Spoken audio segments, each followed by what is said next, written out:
You wake to the sound of marble cracking beneath the weight of golden statues, each one carved in the likeness of a man who believes himself a god. It is the year 39 AD, and you are a senator in the Roman Empire, standing in the shadow of the Palatine Hill. You watch as Emperor Gaius Julius Caesar Augustus Germanicus, known to history as Caligula, orders yet another execution for the crime of insufficient worship. The morning air is heavy with the metallic tang of fear sweat from your fellow senators, mingled with the thick perfume clinging to every surface draped in imperial purple silk. Your hands tremble as you witness the 3-year-old emperor stroking the neck of his beloved horse Incitatus, while casually discussing which of your colleagues will die next. Before we dive into these forgotten stories of survival and suffering, if you enjoy discovering the hidden truths of history, consider liking and subscribing for more content like this. And please comment below to let me know where you're listening from. It's astonishing to think that we're exploring these ancient tales together, connected across time and space by our shared curiosity about the past. The people demand Caligula justice. ascended to power in 37 AD, carrying the hopes of an entire empire on his narrow shoulders. Born in 12 AD to the beloved general Germanicus and Agrippina the Elder, he spent his childhood among the Roman legions on the Germanic frontier, where soldiers crafted tiny military boots for the boy they affectionately called Caligula, Little Boots. Those same men who once bounced him on their knees would later whisper prayers to survive his reign. His early months as emperor seemed promising. Caligula freed political prisoners, restored elections, and distributed generous bonuses to the Praetorian Guard and Roman citizens. But somewhere between the marble corridors of absolute power and the poisonous whispers of court flatterers, the charming young man who had captivated the legions began to transform into something Rome had never seen before. A ruler who demanded worship as a living god while indulging appetites that horrified even a society long accustomed to excess. The first signs of this transformation appeared during Caligula's recovery from a mysterious illness in 38 AD. This is Palace madness. servants noticed how his gaze would fix on nothing for long stretches, his lips moving in silent conversation with unseen companions. When he emerged from his sickbed, courtiers observed that something fundamental had shifted behind those pale blue eyes. Where once calculation resided, now burned a disturbing mixture of paranoia and grandiosity. Caligula's metamorphosis was first made visible in his relationship with religious ritual. Traditional Roman emperors maintained the delicate fiction that they ruled with the gods' blessing, in these uncertain not times. as gods themselves. Let Caligula the shattered ceremony this boundary begin. with the enthusiasm of a man discovering fire. He ordered temples throughout the empire to replace statues of the old gods with images of himself, some with interchangeable heads, so his divine likeness could be updated with the seasons. In his private apartments, he constructed elaborate shrines where he held conversations with statues of Jupiter, Mars, and Venus. Sometimes servants claimed those conversations had two voices. Guards stationed outside his chambers grew accustomed to the emperor's laughter drifting out, loyalty, mingling with even silence, in these as uncertain if he times. alone could hear the cosmic jokes of The invisible Senate will convene deities. at the Temple of Concord. Indeed. But these trust religious the new innovations legislation will pass spilled without into issue. the realm of the intimate in ways that scandalized even Rome's jaded aristocracy. Caligula established a cult of emperor worship that required senators and their wives to participate in ceremonies where the line between political submission and personal humiliation was erased.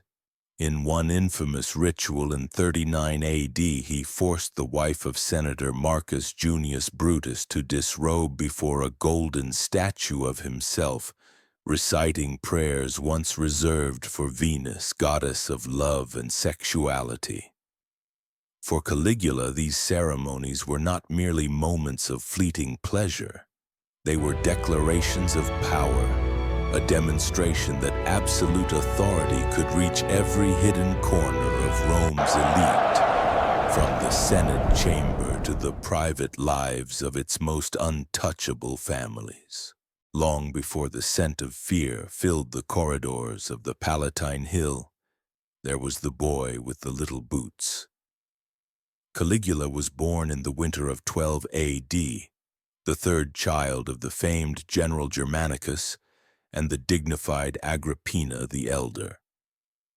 His true name, Gaius Julius Caesar Germanicus, was the stuff of history books and senatorial records.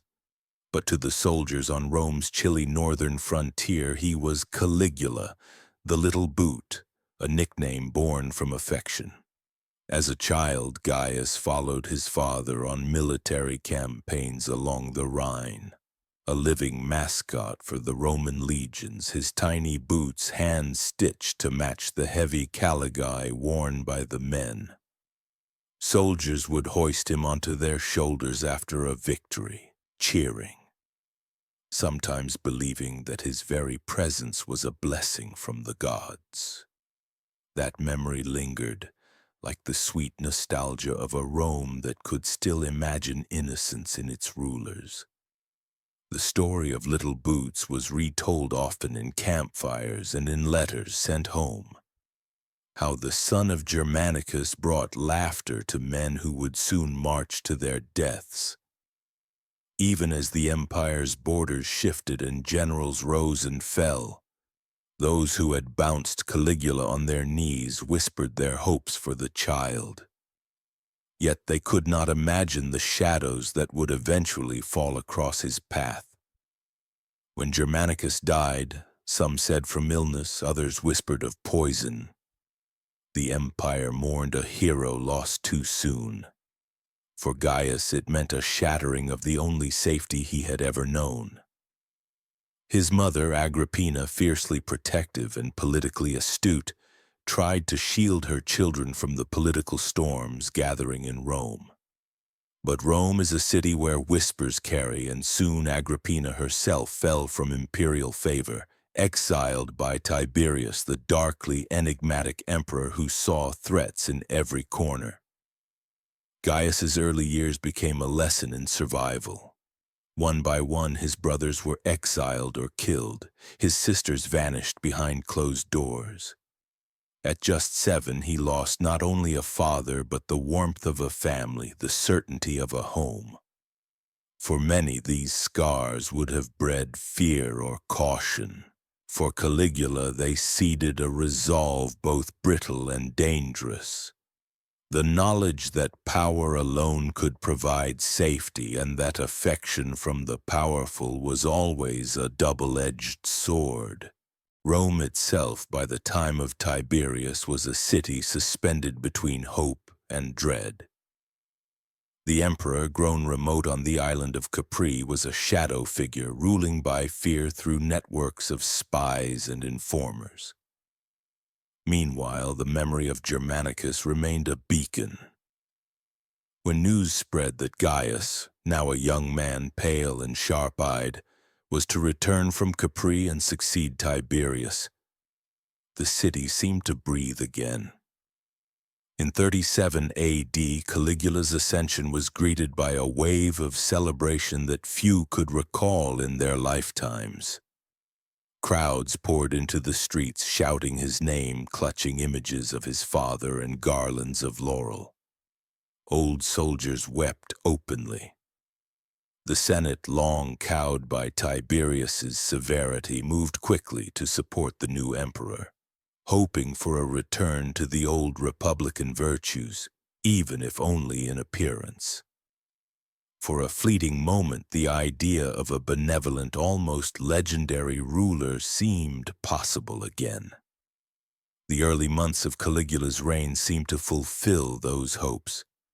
Political prisoners locked away for years on Capri were freed and embraced by their families.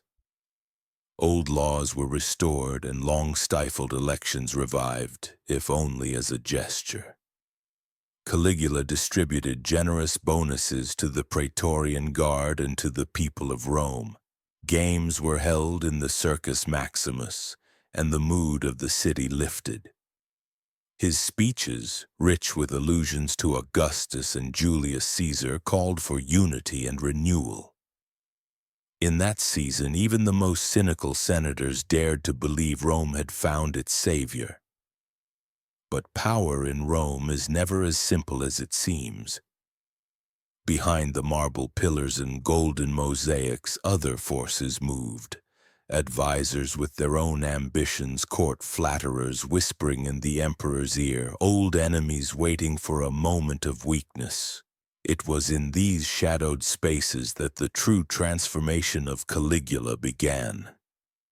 The optimism that had filled the city's heart started to thin, like morning mist under a harsh sun. Looking back, it's easy to ask whether Rome's hopes were ever truly justified. Some historians, with the clarity of hindsight, see in young Caligula the early signs of instability, his moments of sudden rage, the intensity with which he pursued both pleasure and vengeance. Others point to the trauma of his youth, the betrayals and losses that taught him to trust no one, not even his own blood. Yet for the people who lived through those months, none of that was obvious. To them, Caligula was still the boy with the little boots, the living link to Germanicus, the promise of Rome's greatness restored. On festival days, as the emperor appeared in public, crowds would surge forward, calling blessings on his name. Mothers would lift their children for him to touch, believing it a kind of benediction. Veterans from distant campaigns sought his gaze, hoping for a word or a nod that would honor their service. In the shadowed corners of the Senate, old men dared to joke about politics again, certain the terror of Capri was finally past. But beneath the surface, a different current stirred. The marble corridors of the palace echoed with rumors. Caligula's private moods were mercurial, his tastes unpredictable. Some said he was haunted by his father's ghost. Others whispered that he spoke in riddles to the statues of the gods at night. For now, the emperor's smile still charmed, and his generosity still shielded his people. But Rome has always known how quickly favor can turn, and how even the brightest promise can be eclipsed by a single passing shadow. As night falls over the city, you stand at your window and look out across the rooftops. Somewhere, music drifts from a distant villa, the laughter of citizens enjoying the fruits of newfound peace. Yet in your mind, the image remains. A boy in soldier's boots, walking alone among the tents of a restless army, watched by men who see in him both hope and danger. The future is always uncertain, especially in Rome. Caligula's transformation from beloved little boots to something far more dangerous began quietly, as so many Roman tragedies did. It started in 38 AD, when the young emperor fell desperately ill. Some sources suggest poison. Others speak only of a mysterious fever that swept through the palace. For weeks, the city held its breath. The Senate prayed, crowds gathered at the temple steps, mothers whispered pleas to the gods. When Caligula finally emerged from his sickbed, he was alive, but something had changed. Courtiers and servants would later describe a hollow look behind his pale blue eyes, a coldness that had not been there before. His recovery was followed by strange new habits. Palace staff began to whisper that the emperor held long, muttered conversations with shadows in empty corridors. Sometimes they heard him laughing alone behind locked doors, or caught glimpses of him arranging elaborate shrines to the gods in his private chambers. Shrines not just to Jupiter or Mars, but to himself, his own image cast in gold and marble. Throughout Rome, temples were commanded to display statues of Caligula beside the old gods. Some statues even had interchangeable heads, so that the emperor could be updated as his appearance changed, as if a living deity needed to keep up with fashion. It was a break with tradition so profound that it sent ripples of confusion and anxiety through the elite. Roman emperors had always claimed divine favor but never outright divinity in their lifetimes. Yet here was Caligula blurring the boundaries between mortal and God with a brazen delight. In private, he staged conversations with the gods, servants listening at the door to his laughter mingling with imagined voices, as if he were sharing cosmic secrets known only to the divine. But religion in Rome was never just about belief. It was a matter of power, ritual, and spectacle. Caligula's innovations, his new cults, his demand for public worship, his insistence on his own omnipotence began to twist the rituals of state into something darker and stranger. The emperor seemed to delight in watching senators and their wives perform acts of worship not only to Jupiter and Mars, but to him. There were reports of ceremonies in which powerful Roman families, dressed in their finest, were forced to kneel before statues of Caligula, reciting prayers usually reserved for gods, their faces flushed with humiliation. The boundaries between political loyalty and personal submission blurred further in these rituals. At one infamous gathering, Caligula ordered the wife of a senator to disrobe before his golden statue, reciting verses meant for Venus, while the emperor and his inner circle watched in calculated silence. Such spectacles were not only shocking to Rome's old aristocracy, they were a declaration of the new order, a demonstration that under Caligula the private and public selves of Rome's elite could be exposed and bent to his will. This blend of humiliation and obedience was no accident. Caligula seemed to feed on the discomfort of those around him, his gaze flickering with amusement at the awkward silences and forced laughter that filled his halls.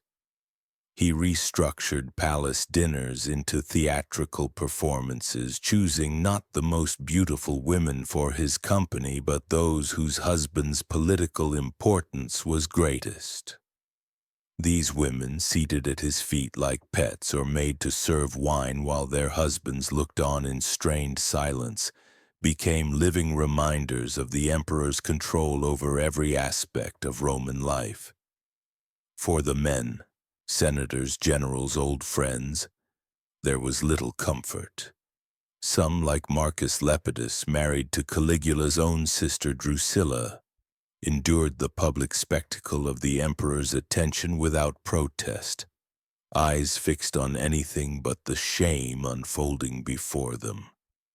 Historians recorded the way their jaws worked, the way their eyes avoided the scene, the way they seemed to age a year in a single dinner. It was a new kind of power, a power not just over life and death, but over dignity, intimacy, and even the soul. As the sun set over Rome and the perfumed shadows deepened across the marble halls, there was a growing sense among the city's elite that nothing, no tradition, no rank, no old friendship, could protect them from the whims of a man who now styled himself not just ruler but a living god. Caligula's power did not stop at rituals and spectacle. It burrowed deeper into the most private relationships of Rome's ruling class. His appetite for dominance invaded the homes and marriages of the Senate. He became notorious for summoning married women from powerful families, not for their beauty but for their husbands' influence. These women were compelled to attend imperial banquets, their presence a reminder of how the emperor could lay claim to anyone, any time. Sometimes he seated them at his feet like pampered pets. Sometimes he forced them to serve wine or to listen as he discussed matters of state, their husbands forced to look away as humiliation blossomed in every gesture. The dinners became a kind of cruel theater with Caligula as both director and star. Men like Marcus Lepidus, married to Caligula's sister Drusilla, endured these evenings in stony silence. Ancient historians recorded how their jaws tightened, how they fixed their eyes on grain reports or on the latest news from the Germanic frontier, pretending not to notice their wives' discomfort as the emperor's attentions lingered. In these moments, Rome's powerful learned that dignity could be taken as easily as property, that the distance between safety and disaster was measured by Caligula's mood. Yet what happened in public was only a shadow of what occurred in private. Caligula's relationship with his sisters, especially Drusilla, shocked even a society familiar with imperial excess. Ancient sources from Suetonius to Cassius Dio describe a bond that went far beyond ordinary affection. Gossip swept through the capital. The emperor did not simply love his sisters, he claimed them as lovers. Most of all, he was devoted to Drusilla, whose presence seemed to calm his wildest rages. In 38 AD, Drusilla died. Some whispered it was fever, others suspected poison. Caligula's grief was immediate and raw, and for Rome deeply unsettling. He ordered her deified, establishing a cult in her honor, complete with priests and lavish temples. But for the palace staff, it was the emperor's private mourning that alarmed them most. Servants reported finding Caligula in Drusilla's old chambers, talking softly to her clothes and jewelry, rearranging her belongings as though she might return at any moment. He was said to spend hours lost in conversation with the inanimate, his voice filled with longing and delusion. More disturbing still were rumors of his actions before Drusilla's funeral. Some ancient writers, always hungry for scandal, claimed Caligula delayed her burial for days, conducting secret rituals that blurred the line between grief and obsession. Whispers spoke of the emperor anointing her body with rare oils, reciting poetry and political plans to her as though she were only sleeping, not dead. Whether or not these stories are true, their persistence reveals the growing sense in Rome that their emperor's boundaries had vanished entirely. This intimacy with the dead, this urge to bend the rules of mourning and propriety, soon seeped into other parts of Caligula's reign. Executions, once public, legal, and swift, became private spectacles carried out in the emperor's inner sanctums, far from the eyes of the crowd. Caligula was said to prefer witnessing, even participating in, the final moments of his enemies. There were rumors he combined the exercise of imperial power with personal pleasure, insisting on the most humiliating and theatrical of deaths. One especially infamous episode involved Senator Gnaeus Piso, accused of conspiracy in 40 AD. Instead of the dignified execution typically accorded a senator, Piso was brought to Caligula's private bathhouse. There, in the humid gloom, the emperor, adorned with gold jewelry and a laurel crown, was said to alternate between inflicting pain and watching with cold fascination. Witnesses described a scene where suffering became performance, cruelty a kind of entertainment for a ruler convinced he was above all human restraint. As these rumors spread, a chill descended on the city's elite. The old rules of death, of grief, of family no longer applied. Caligula's reign was now a theater where suffering, humiliation, and devotion played out in equal measure, with the emperor at the center, always watching, always hungry for another act. For centuries, the gladiatorial games had been Rome's grandest public spectacle, a stage for imperial generosity, a theater of controlled violence, a lesson in the power of life and death. Under Caligula, these spectacles were twisted into something even darker, reflecting not only the emperor's personal appetites but his belief that even the oldest traditions could be transformed by his will. The Colosseum, its stones still new, its sands forever thirsty, became the site of innovations that shocked the city. Caligula's fascination with violence was never about the crowd alone. He demanded that certain gladiators be brought to his private viewing box during combat. Here, behind curtains and surrounded by his favorites, he watched not with the detached authority of his predecessors, but with a personal and predatory intensity. There were rumors that the emperor required these men to fight while he indulged himself mere feet away, the clash of swords and the cries of the wounded feeding his excitement. Even more unsettling were the changes Caligula made to the games themselves. In a break with precedent, he forced aristocratic women, wives and daughters of Rome's most powerful, to enter the arena. These were not professional fighters, but reluctant victims compelled to face seasoned gladiators with little more than decorative armor and desperate courage. The spectacle was not just about blood. It was about humiliation, vulnerability, and the public display of absolute power. Caligula positioned himself close to the sand, so near that he could see the terror in the women's eyes, hear their frantic breathing as they tried to survive before a roaring crowd. This use of public humiliation as theater extended beyond the arena. On festival days, Caligula staged elaborate processions parading his favorite horse, incitatus, before the people. He ordered the animal dressed in purple, adorned with jewels, escorted by soldiers and musicians. Some believed the horse would be named Consul, a joke to some, a threat to others. The reality was stranger still.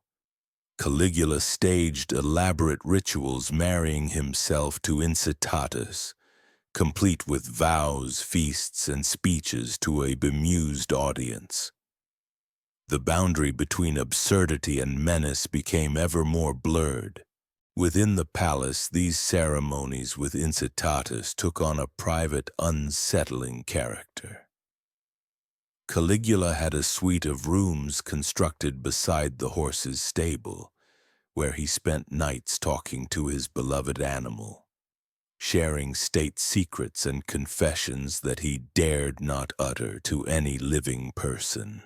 Servants would sometimes find the emperor curled beside Incitatus, whispering in the dim candlelight, convinced that the horse understood him better than his own advisors or family. These rituals were not simply eccentricities, they were statements of power, reminders to all of Rome that the emperor's will was the only true law.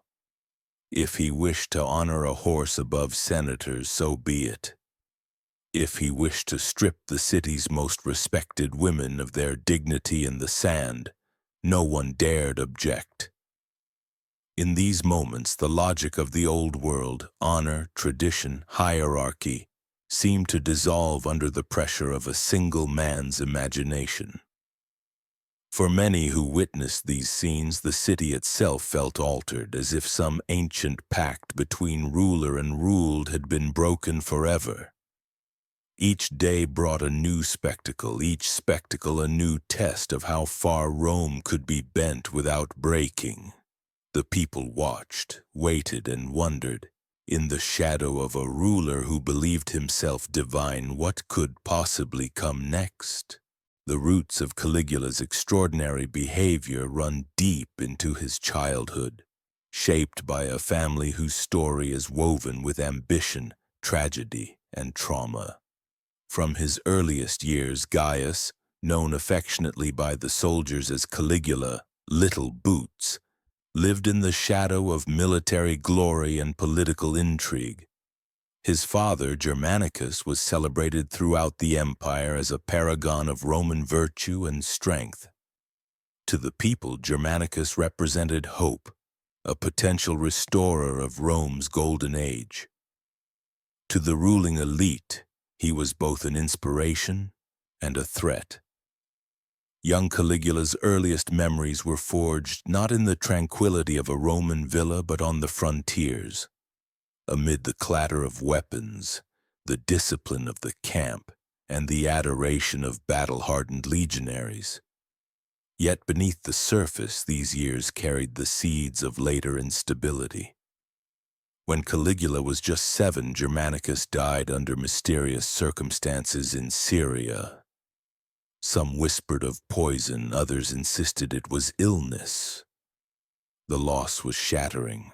The empire plunged into mourning, and suspicion fell on rivals in Rome, especially the reigning Emperor Tiberius.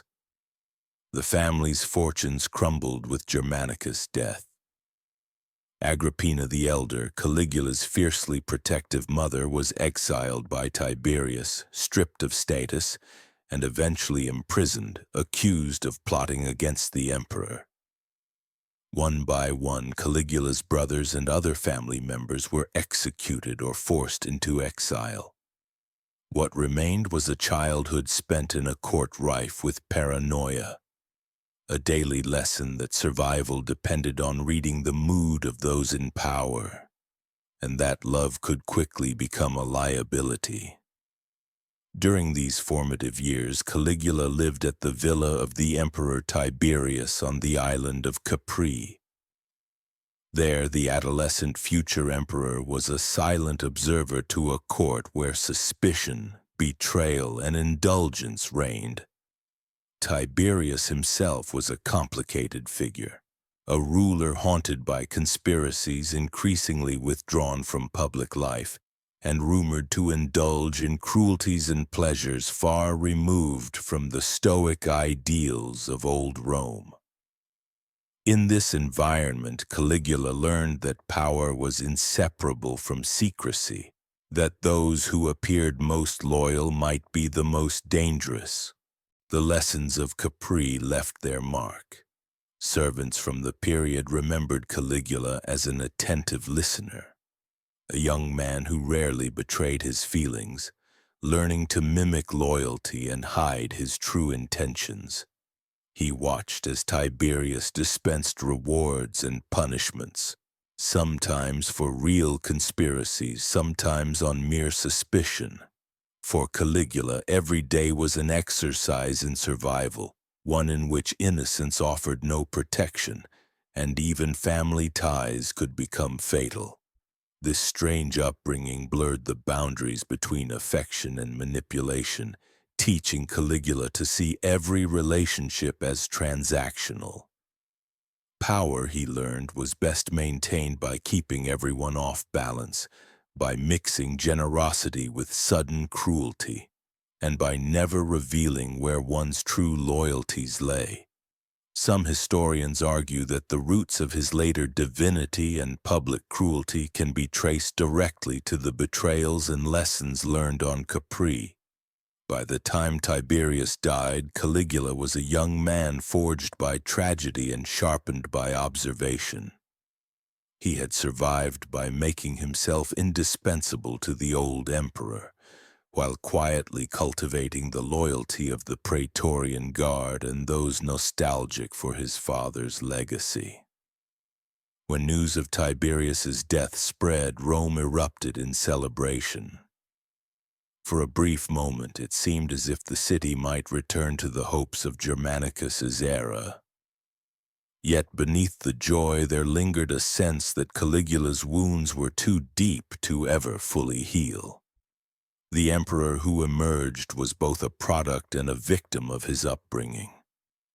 Someone who viewed power not as a means to stability, but as a shield against the very world that had once destroyed his family. As he began his reign, Rome would soon discover that the traumas of Capri had not been left behind, but would echo through every decision, every spectacle, and every act of imperial will. The early years of Caligula's reign were marked by a strange optimism, a collective hope that Rome might finally heal after years of suspicion and repression. When Caligula took the throne, the city erupted in joy. Families embracing in the streets, old soldiers weeping openly, and the Senate falling over itself to honor the young emperor who promised a return to the glories of Augustus and Germanicus. For a time, it seemed as if Rome was breathing freely again. The new emperor moved quickly to restore favor. Political prisoners were released from dark cells on Capri, families reunited in emotional scenes that seemed to redeem years of pain. Ancient laws and practices that Tiberius had suppressed were brought back, at least for show. Elections revived, public games and festivals funded with fresh generosity. Caligula's speeches were filled with allusions to the past, invoking the names of Julius Caesar and Augustus, promising unity, justice, and renewal. For the people of Rome, these gestures felt miraculous. The city, scarred by a generation of fear, burst into celebration. Mothers lifted their children for Caligula to bless. Veterans pressed forward, hoping for a nod or handshake. Crowds thronged the streets on festival days, waving laurel wreaths, singing songs of victory and hope. Even the Senate, long cowed by the shadow of Capri, dared to joke and debate again, the fear of sudden violence easing just enough for laughter to return to the forum. But behind the surface, Rome's wounds were deeper than any single ruler could heal. The palace remained a labyrinth of ambition and jealousy.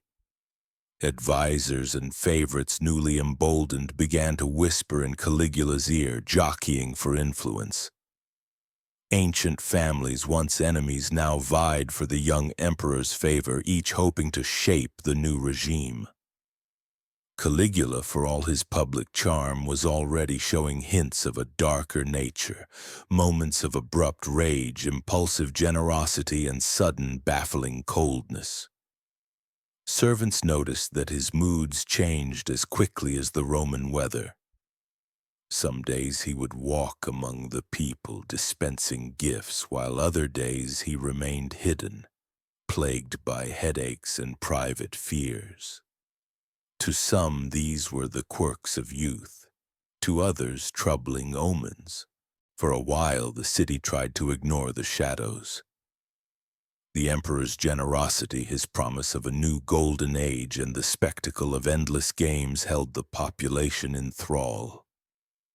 But behind palace doors, Caligula's unpredictability began to breed anxiety. He was rumored to have nightmares, waking in a cold sweat and summoning musicians in the dead of night to play him back to sleep.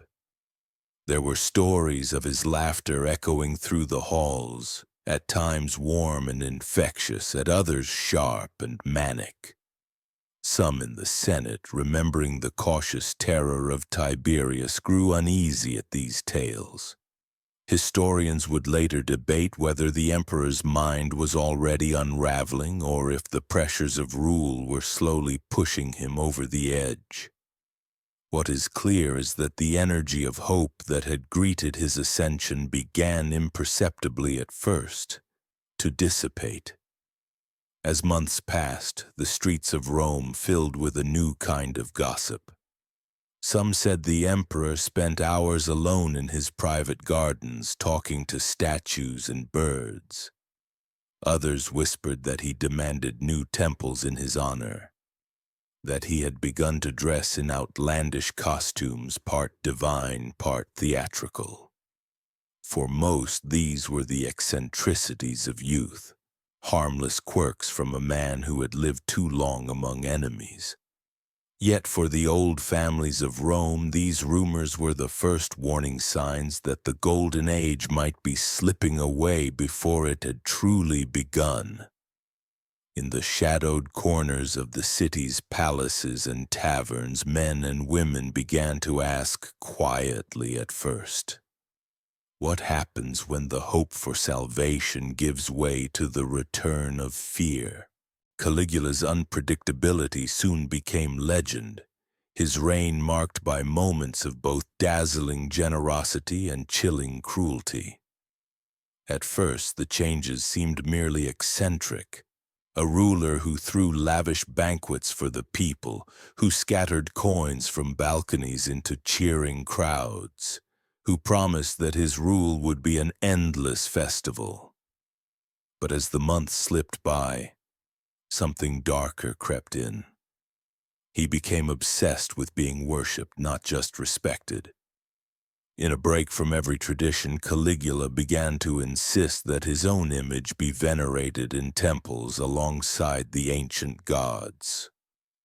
Across the empire, he ordered that statues of himself be set up, some with interchangeable heads, so his likeness could be updated with each new hairstyle or beard. Priests, reluctant but powerless, now offered sacrifices to both Jupiter and Caligula, while courtiers learned to bow first to the emperor before any altar. In the palace, the atmosphere shifted. Once, the emperor had moved through the halls with easy laughter. Now he walked with a retinue of flatterers and spies, his gaze searching every face for signs of disrespect.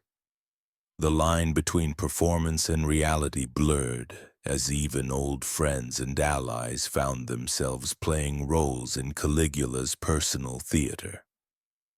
Praising his wit, his beauty, his supposed divinity, always careful, always afraid.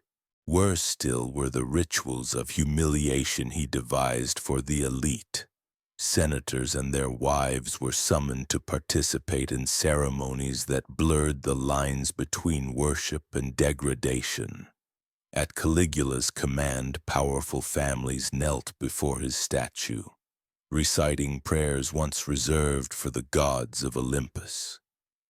In one infamous episode, the wife of a respected senator was ordered to undress before a golden effigy of the emperor, reading aloud the verses of Venus as the imperial court looked on, frozen between horror and fear. These ceremonies became tools of control, public reminders that no tradition, no reputation could shield even Rome's greatest from the whims of their emperor. Caligula seemed to delight in watching pride turn to shame, in reminding those around him that, in his presence, every hierarchy could be inverted. For the city's elite, the old sense of order evaporated, replaced by a daily ritual of uncertainty and dread. In these shadowed halls, beneath the weight of gold and marble, the boundaries between faith, loyalty, and self-preservation began to dissolve. Rome itself seemed to tremble, waiting for the next surprise from a ruler who could make the world anew with a single command, or destroy it just as easily. Caligula's marriage to Sonia offered the most intimate glimpse into the emperor's psychology. Unlike his brief, politically motivated earlier unions, Sonia became not only a wife, but an accomplice, and active participant in his increasingly elaborate spectacles of power. Contemporary accounts describe her as neither conventionally beautiful nor well-connected, but uniquely willing to indulge, design, and even orchestrate many of the public and private rituals that made the palace infamous. She helped Caligula devise ceremonies intended to humiliate Rome's elite families, selecting targets among women whose husbands had displeased the emperor, or men whose wealth could be turned into leverage. Palace servants whispered that Sonia would stand by Caligula's side during acts of cruelty, offering commentary and encouragement as the emperor's pleasure became inseparable from another's suffering. Their wedding itself set the tone for their partnership. Instead of a dignified Roman ceremony, Caligula orchestrated a days-long festival of excess, requiring the attendance of dozens of aristocratic families. The physical consummation of the marriage took place in full public view on a platform in the palace courtyard, surrounded by senators and their wives forbidden to look away. For Sonia, this was not humiliation, but theater. She seemed to relish her role, moving through the crowd with a cold confidence that matched Caligula's own. Their daughter, Julia Drusilla, born soon after, became another player in the emperor's ritual world. He conducted ceremonies celebrating her supposed divine nature, cradling the infant before crowds and prophesying her future as a living goddess.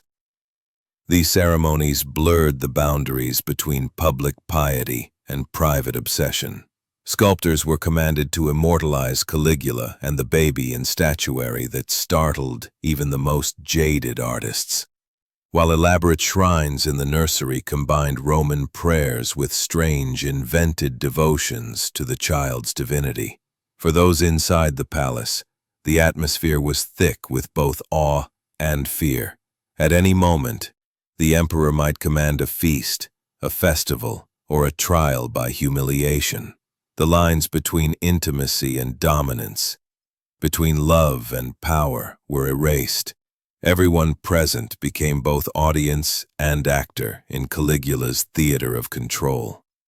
The city's elite, once secure in their traditions and hierarchies, now watched each other with wary eyes, knowing that anyone might become the focus of the next ritual or spectacle. The testimony of one such attendant, Marcus, preserved by servants after his death, reveals the paranoid cycles that shaped Caligula's nights.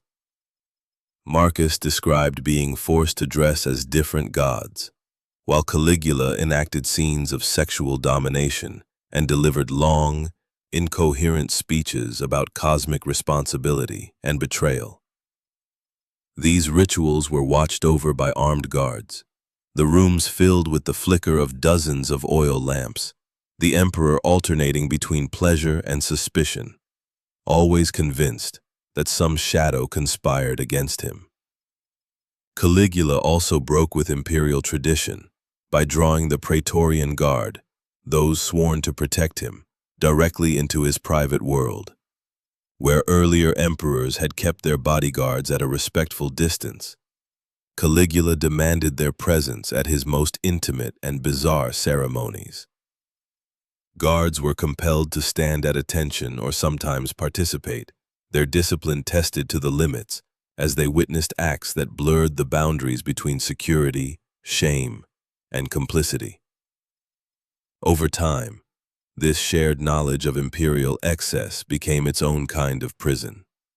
The more they saw, the less they could escape, for their loyalty was now bound by secrets too dangerous to betray. Within this volatile environment, boundaries between fear, loyalty, and resentment collapsed. Caligula's ability to transform his closest allies into instruments of his paranoia created an atmosphere in which no one, not family, not friend, not slave, could ever feel truly safe. The palace was no longer a seat of order, but a labyrinth of suspicion, spectacle, and control, all revolving around a man whose greatest fear was losing the power to shape the world according to his will.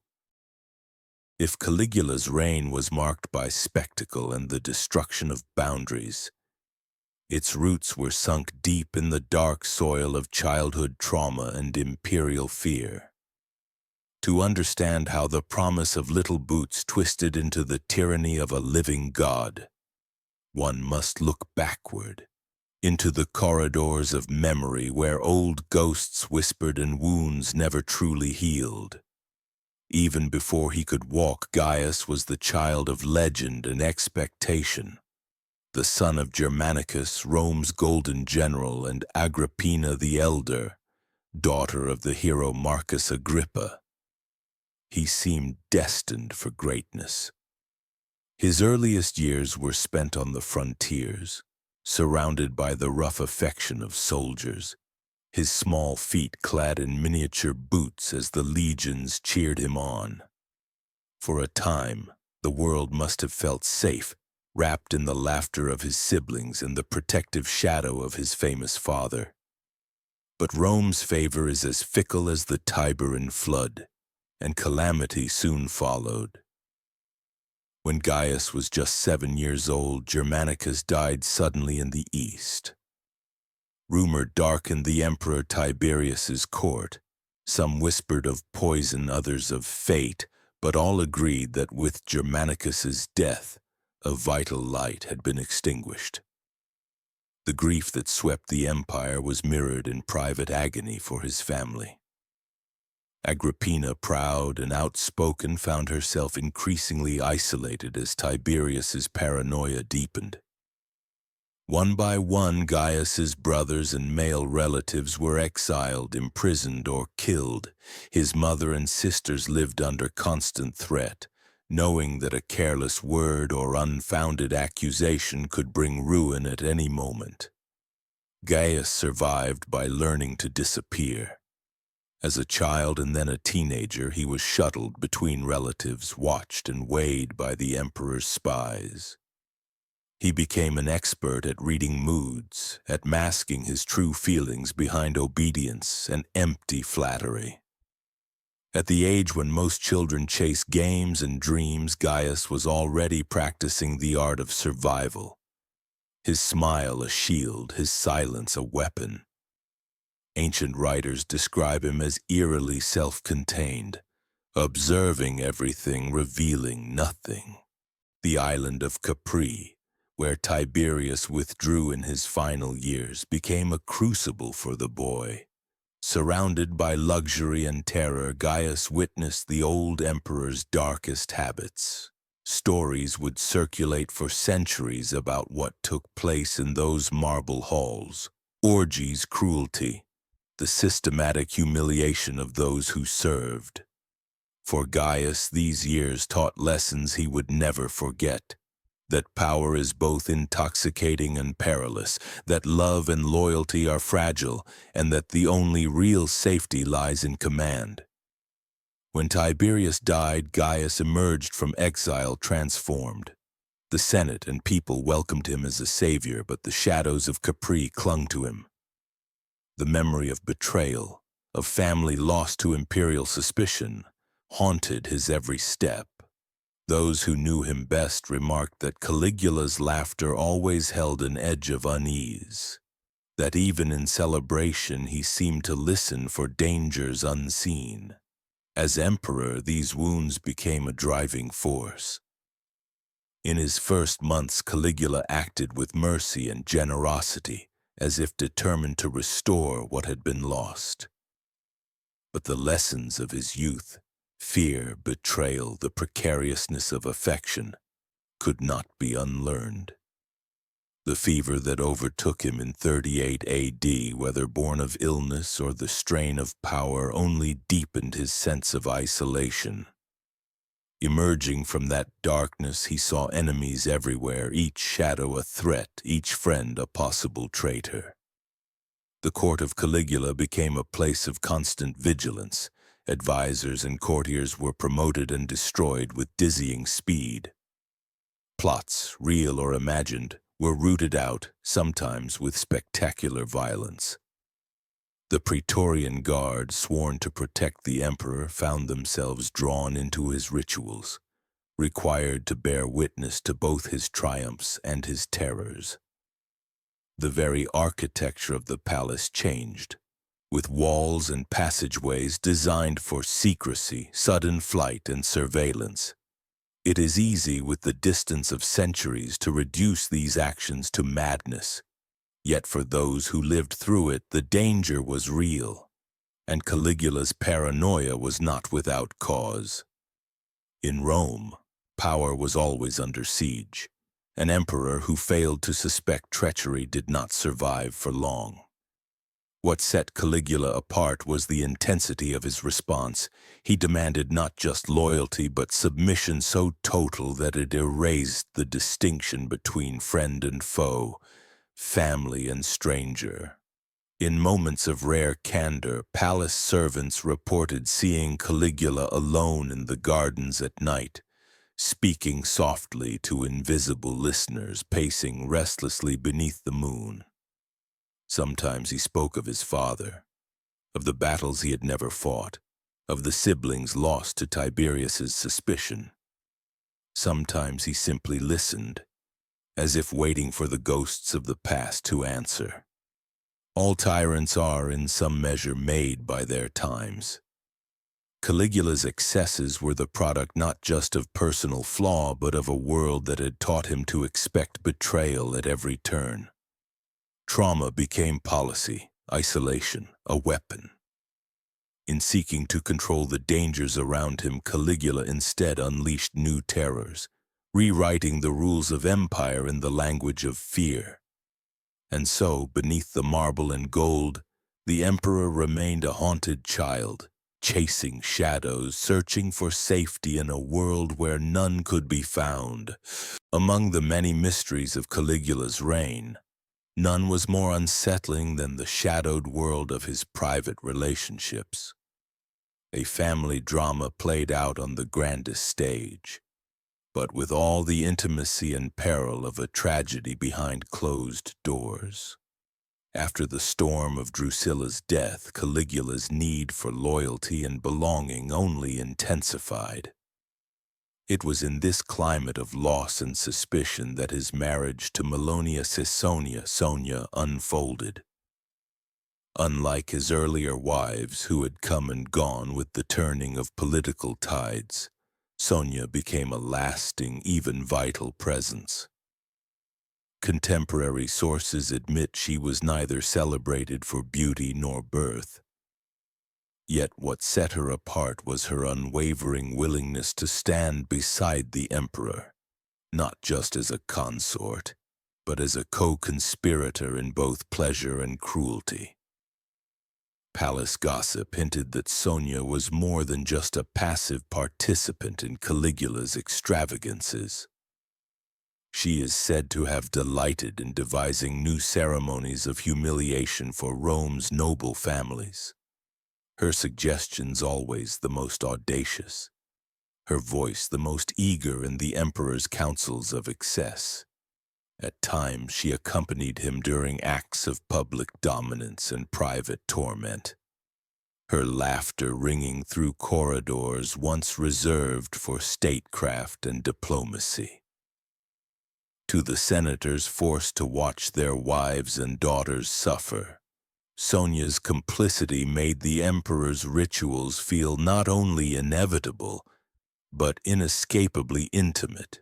Their union itself was a performance. The wedding designed by Caligula was a spectacle that forced the city's elite to participate in rituals far removed from Roman tradition.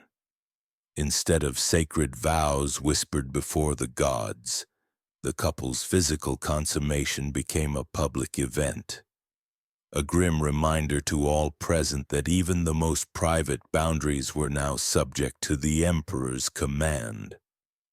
Those who attended never forgot the sight. Rome's nobility arranged in silent circles, compelled to watch the new imperial couple enact a union as theatrical as it was transgressive.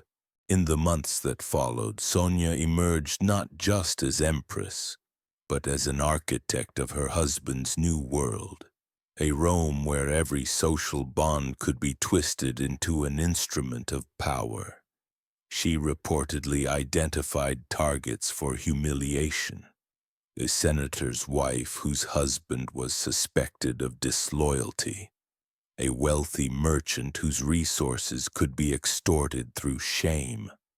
Sonia's ambition, far from being an accessory to Caligula's madness, became a force in its own right, blurring the line between victim and perpetrator, desire and dread.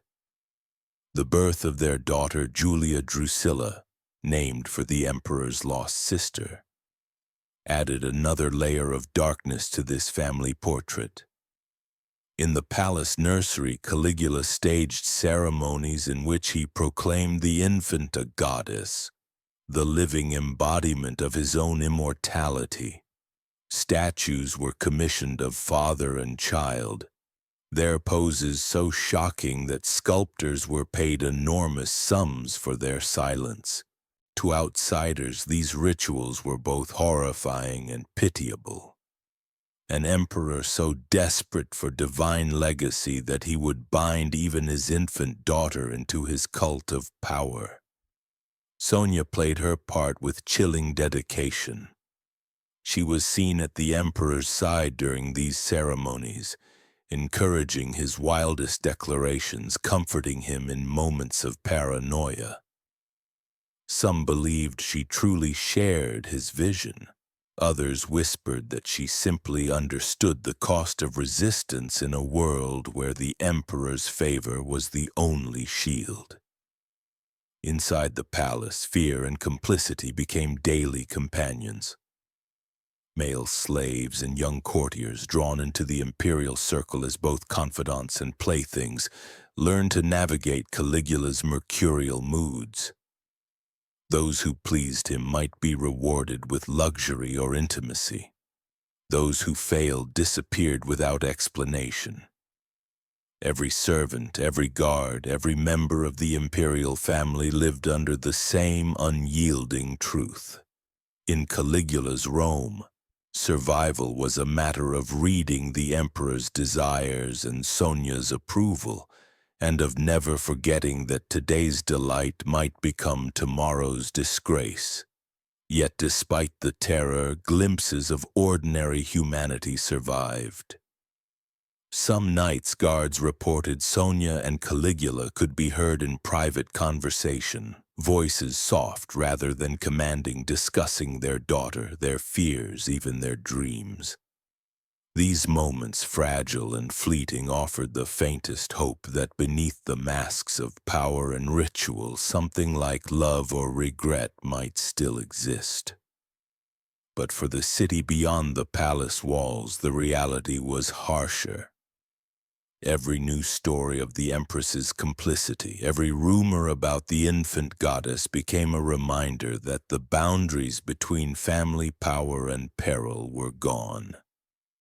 Rome watched, anxious and enthralled, as the imperial family enacted rituals that blurred the lines between affection and control, devotion and domination. In that strange new world, even love itself had become a tool of empire, and every embrace cast a shadow. To outsiders, these rituals were both horrifying and pitiable. An emperor so desperate for divine legacy that he would bind even his infant daughter into his cult of power. Sonia played her part with chilling dedication. She was seen at the emperor's side during these ceremonies, encouraging his wildest declarations, comforting him in moments of paranoia. Some believed she truly shared his vision. Others whispered that she simply understood the cost of resistance in a world where the emperor's favor was the only shield. Inside the palace, fear and complicity became daily companions. Male slaves and young courtiers, drawn into the imperial circle as both confidants and playthings, learned to navigate Caligula's mercurial moods. Those who pleased him might be rewarded with luxury or intimacy. Those who failed disappeared without explanation. Every servant, every guard, every member of the imperial family lived under the same unyielding truth. In Caligula's Rome, survival was a matter of reading the emperor's desires and Sonia's approval, and of never forgetting that today's delight might become tomorrow's disgrace. Yet despite the terror, glimpses of ordinary humanity survived. Some nights, guards reported Sonia and Caligula could be heard in private conversation, voices soft rather than commanding, discussing their daughter, their fears, even their dreams. These moments, fragile and fleeting, offered the faintest hope that beneath the masks of power and ritual, something like love or regret might still exist. But for the city beyond the palace walls, the reality was harsher. Every new story of the Empress's complicity, every rumor about the infant goddess became a reminder that the boundaries between family power and peril were gone. Rome watched, anxious and enthralled, as the imperial family enacted rituals that blurred the lines between affection and control, devotion and domination. In that strange new world, even love itself had become a tool of empire, and every embrace cast a shadow. It was quick but not clean. Knives flashed, words were shouted, and Caligula, who had played at godhood, was brought down by mortal hands. The same day, Sonia and their infant daughter Julia Drusilla were killed. An act that revealed just how deep the conspirators' fear ran. It was not enough to end a reign. The taint of absolute power, they believed, had to be rooted out completely. Even those innocent by birth were judged complicit by proximity. The aftermath was chaos. A city stunned, the Senate scrambling to restore order, the people caught between relief and terror at what might come next. For years, Rome would struggle to make sense of Caligula's reign. Was it the story of a madman unleashed by unchecked authority? Or was it a mirror reflecting something darker about Rome itself, about the appetites that flourish when limits are stripped away, about how quickly law gives way to spectacle and love to control? Historians argued, politicians lied, and poets whispered verses in back alleys about the emperor who fed golden oats to his horse, who mourned a sister as a goddess, who demanded the impossible from his subjects and paid for it with everything he loved. Some blamed the chaos on the cruelty of one man, others on the dangers of monarchy itself. Yet in the shadows of the ruined palace, the real legacy of Caligula lingered, less as a warning than as a question. How much suffering will a people endure in the name of order? What rituals do the powerful demand, and what are the costs? Born in silence, in humiliation, in the slow erosion of hope. Caligula was not the last emperor to discover that power's greatest pleasure is its own reflection, nor the last to believe himself untouchable. His fate became an ancient lesson, retold in every era when leaders forget the boundaries of decency and law. tourists still walk the Palatine Hill, marveling at the shattered columns and the sweep of history beneath their feet. They take photographs where centuries ago conspirators wiped blood from their blades and priests burned incense to a family now lost. Most leave unaware of the terrors that once haunted those corridors, of the sacrifices demanded by a man who would be God. But some, lingering in the evening's hush, can almost sense it, the silence that follows tyranny, the uneasy peace after the theater is closed. For in the ghostly halls of memory, Caligula's story endures, not as a mere scandal, but as a reminder that the search for absolute power ends always in shadows, where even the most beautiful palaces become stages for cruelty, and even the mightiest rulers in the end are remembered most for the pain they leave behind.